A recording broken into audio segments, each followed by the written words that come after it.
Perkenalkan, nama saya Ruth Kekelangan Sembiring dari kelas 2A44 dengan mata kuliah Media Berbasis Teknologi dengan dosen pengampu Bapak Janel Togatorap SPD MPD. Di sini saya akan menjelaskan materi kita pada hari ini dengan membuat video pembelajaran berbasis proyek.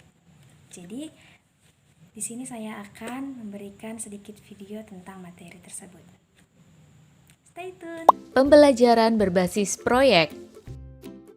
Hai teman kece, mungkin sudah pernah dengar tentang PJBL atau pembelajaran berbasis proyek ya?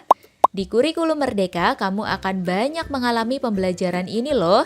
Yuk simak penjelasannya. Jadi, apa ya pembelajaran berbasis proyek? Mungkin kamu sudah pernah mendapatkan tugas berupa proyek dari gurumu, misalnya membuat karya daur ulang kertas atau menulis laporan observasi pertumbuhan kacang hijau, atau bahkan membuat tape. Tapi mengerjakan tugas seperti ini belum berarti kamu sudah mengalami pembelajaran berbasis proyek loh. Dalam PJBL, kamu tidak diberi instruksi lengkap oleh guru. Sebaliknya, kamu didorong untuk merumuskan masalah yang ingin dipecahkan dan mencari solusinya dengan usaha sendiri. Misalnya dengan riset, wawancara, diskusi, kunjungan, dan lainnya. Nah, jadi beda ya dengan tugas proyek biasa di mana kamu tinggal menjalankan instruksi lengkap dari guru. Dengan PJBL, kamu belajar dengan lebih aktif sehingga dapat mengembangkan berbagai kemampuan. Misalnya, kemampuan mencari informasi yang diperlukan, mengolah data, memecahkan masalah dengan mandiri, bekerja dalam kelompok, hingga melakukan refleksi pembelajaran.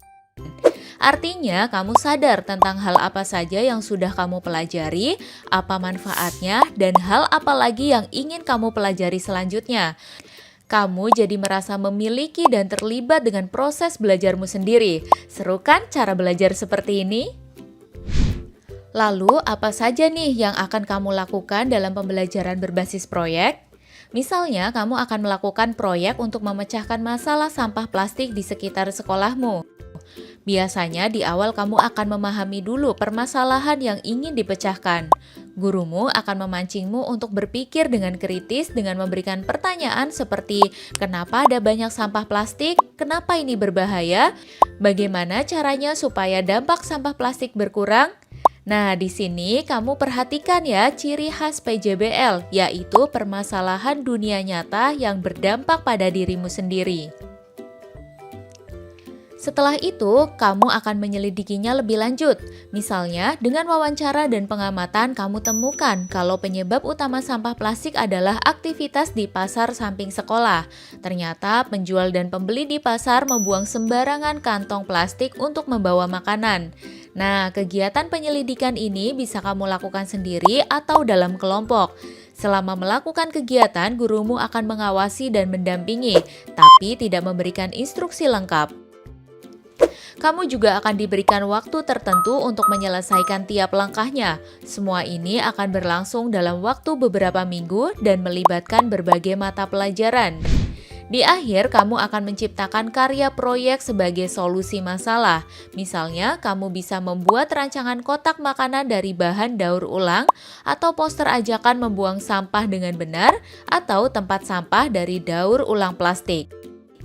Lalu, gurumu mungkin akan mengatur pameran hasil karyamu dan teman-temanmu untuk diamati oleh orang tua dan masyarakat di sekitar sekolah. Nah, sekarang sudah jelas ya apa itu PJBL? Dengan melaksanakan PJBL, kamu akan menumbuhkan sikap pelajar Pancasilamu juga loh, terutama bernalar kritis dan mandiri ketika memahami masalah dan mencari solusinya, bergotong royong ketika bekerja dalam kelompok, kreatif ketika menciptakan karya produk. Dan di kurikulum Merdeka ternyata ada jenis PJBL yang ditujukan khusus untuk mengembangkan sikap pelajar Pancasila, namanya P5 atau Proyek Penguatan Profil Pelajar Pancasila. Kalau belum tahu, yuk simak videonya. Wah, menarik sekali ya teman kece. So, apa nih pemikiranmu tentang pembelajaran berbasis proyek? Nah, semua sudah mendengar dan melihat isi materi tersebut dalam video tadi kan? Jadi, itulah sedikit pemaparan kita hari ini. Terima kasih.